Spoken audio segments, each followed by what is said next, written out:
Peter, let's talk about different styles of choosing problems. There are people who pick certain themes and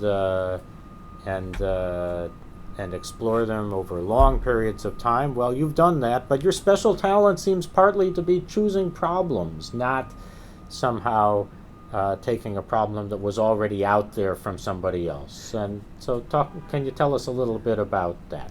My interest led me in that direction. That's not saying much by way of explanation, but I don't think one can explain how a mathematician works. It's that's how his mind is uh, geared. I don't know. Maybe I must have had models. Maybe Friedrichs had worked that way. Let me tell a story about Friedrichs. He was nominated and received a National Medal of Science, and when he was nominated, I was asked to coordinate getting the information, like recommendations. So, since I admired Friedrich so much, I was very glad to do it. First thing was to get the endorsement of the Math Society. So, I asked the Math Society, said, "Oh yes, we have a whole committee uh, consisting of former medalists, and the chair right now is Paul Cohen." "Oh, good, he's an old friend of mine." So I went to Paul Cohen and said I would like an endorsement of Friedrichs. So he said, "Well, what difficult problem has Friedrich solved?"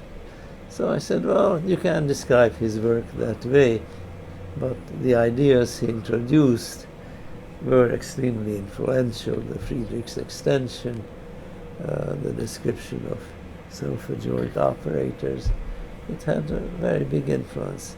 Well, Paul wasn't buying it, so I knew how to get around him, get the endorsement, and in due time, Friedrichs got the medal.